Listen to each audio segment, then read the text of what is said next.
U.S. Navy says a Russian warship aggressively approached an American destroyer in the North Arabian Sea. The tension between the United States and Russia just escalated to unprecedented heights. They are set for military drills, these Russian ships, with Cuba for the first time in 16 years. These two technologically advanced countries possess the world's most deadliest military arsenals. Live fire exercises intended to simulate an attack on enemy ships. And a war between these two is something the Earth might never recover from. However, recent actions by Russia have been hinting towards a war, and nations across the world are bolstering their defense system as they watch and wait for the United States to respond. Well, we have video of the incident. You can decide for yourself. That is the Russian ship behind the U.S. Navy vessel. As the United States responded to this open provocation. And also deployed warships and aircraft today to track Russian vessels as they make their way to Cuba. Does Russia have the resources to defeat the United States in a conflict? Join us as we discuss the situation surrounding Russia's warship's aggressive move toward the United States ship. On January 9, 2020, a Russian warship aggressively approached a U.S. Navy destroyer, the USS Farragut, in the North Arabian Sea. Despite warnings from the U.S. ship, the Russian vessel kept coming, increasing the risk of a collision. A video obtained by CNN shows the Russian ship coming dangerously close, within 180 feet before changing course. This incident is one of several close encounters between U.S. and Russian forces, which American officials have called unsafe or provocative.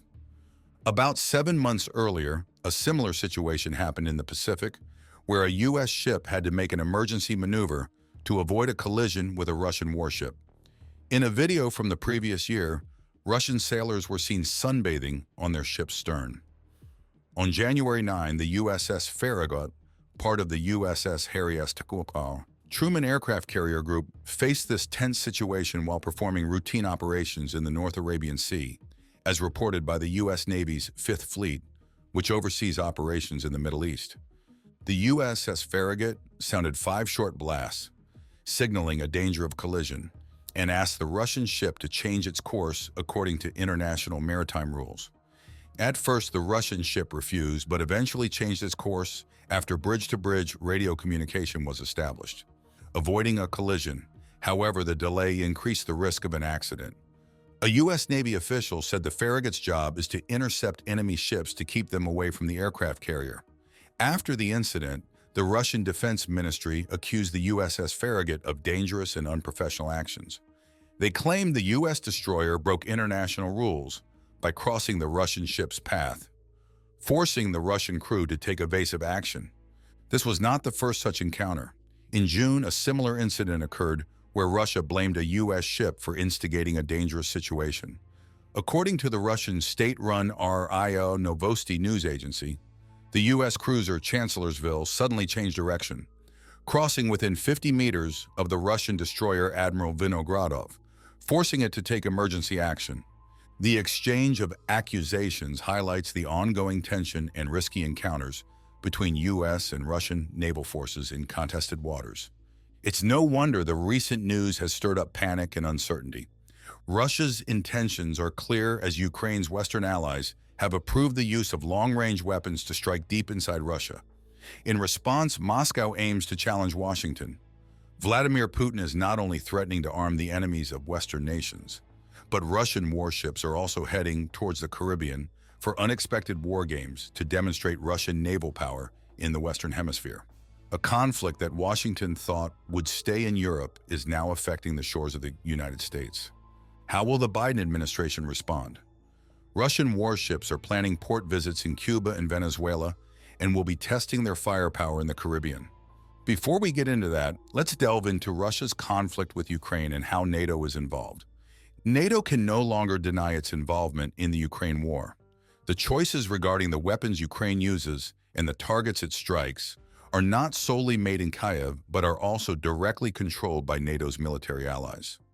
On June 7th, 5 American-made long-range missiles hit a building in Russian-occupied Luhansk, injuring over 20 people. The city of Belgorod, located about 40 kilometers from the Ukrainian border, has been heavily affected. Ukrainian shelling has killed 4 civilians and injured at least 12 people. However, the scale of the Ukrainian attacks inside Russian territory is nowhere near the scale of the devastation that the Russians have heaped over the Ukrainians. A drone footage captured what has been unleashed on the Ukrainians. Kiev still controls about 70% of Luhansk. Over 177,000 civilians have fled from here, and soldiers are battling street by street to control the city that's now being reduced to complete ruins. A bigger concern for American officials is the movement of Russian warships, which seem to be heading towards the Caribbean. The U.S., monitoring these ships and aircraft, has noted that the Russian warships could stop in Cuba and Venezuela while conducting air and naval exercises. The last time Russian warships conducted drills in the Caribbean was in 2019. However, this time, the U.S. and Russia are in a direct confrontation on the battlefields of Ukraine. This event is quite similar to what happened with the United States and China. Then a significant influx of U.S. military equipment and machinery were deployed to the Subic Bay military base in the Philippines. The scale of this deployment was quite shocking and was enough to raise questions about whether the United States is gearing up for a confrontation with its rivals, especially China. However, the speculation was cleared when it was discovered that the United States was just observing its annual exercise named Balikitan and does not have a hostile notion towards Russia or China. However, it is important to note that there were movements of lethal bombs that have also been included amongst the weapons that would be utilized in performing this exercise. Undoubtedly, the inclusion of the United States' most lethal bomb is unsettling, both for Russia and even China. However, the case is quite different now. An unarmed Russian nuclear-powered submarine, Kazan, is set to visit Havana next week, marking a significant move amid escalating tensions with the U.S. over the Ukraine war. Cuba's communist authorities announced that the Kazan, along with 3 other Russian naval vessels, the missile frigate Admiral Gorshkov, an oil tanker, and a salvage tug will dock in the Cuban capital from June 12 to 17. Cuba's Ministry of the Revolutionary Armed Forces emphasized that none of the vessels would be carrying nuclear weapons, stating that their stopover in the country does not represent a threat to the region. The announcement follows reports from United States officials that Washington had been monitoring Russian warships and aircraft heading to the Caribbean for a military exercise.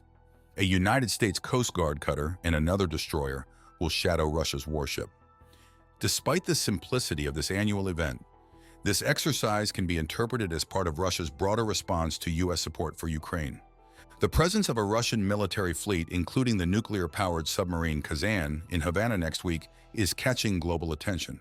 While United States officials acknowledge the deployment as notable but not immediately concerning, it also lays a lot of emphasis on the rising tensions that can be linked to the Ukraine war. Russian President Vladimir Putin has hinted at taking asymmetrical steps worldwide in response to President Joe Biden's decision to allow Ukraine to use U.S.-provided weapons to strike within Russia, aiming to defend Kharkiv, Ukraine's second-largest city. This strategic move by Russia, placing powerful military assets close to the U.S., comes amid significant geopolitical friction. The Russian vessel's visit to Cuba coincides with President Biden's attendance at the G7 summit in Italy, adding an extra layer of intrigue and tension. Cuban President Miguel Diaz-Canel recently met with Putin during the May 9 military parade on Red Square, reinforcing the historic ties between the two nations. Cuba was a very important Soviet ally during the Cold War, famously hosting Soviet nuclear missile sites in 1962, which led to the Cuban Missile Crisis, which was a critical moment when the U.S. and the Soviet Union nearly went to war. The relations between Russia and Cuba have grown closer since a 2022 meeting between Diaz-Canel and Putin.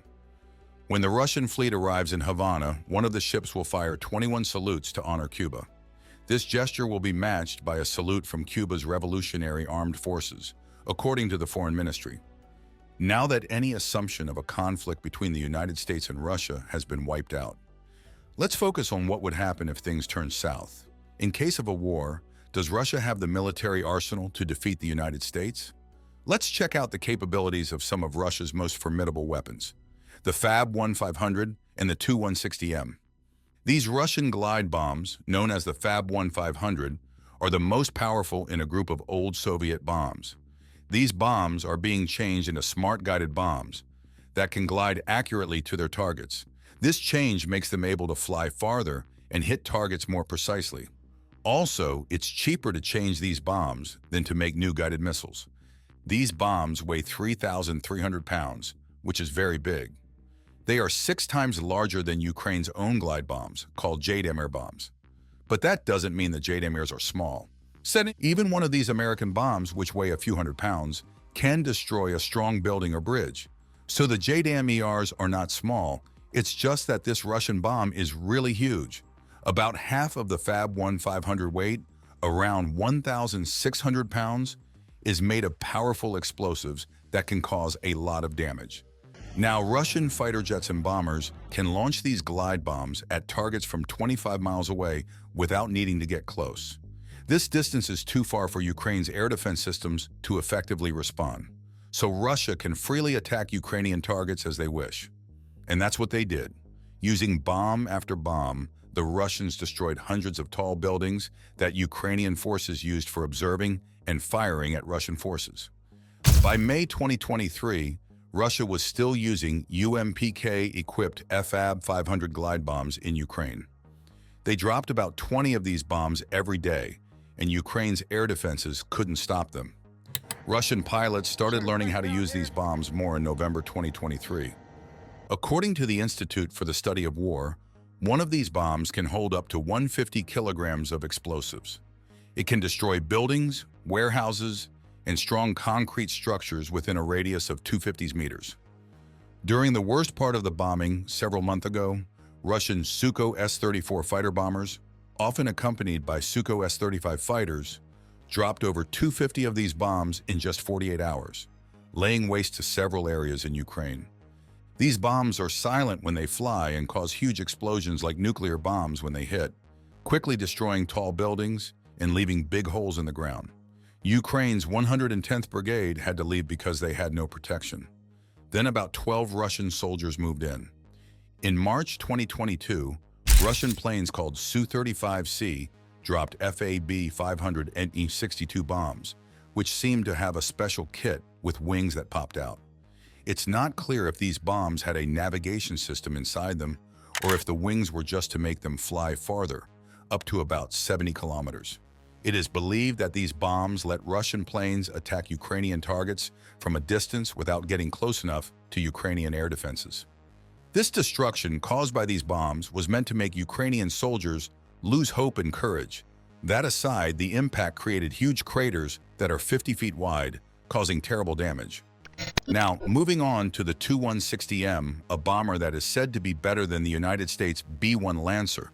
The Tu-160M is a variant of the Tu-160, also known as the White Swan or Blackjack.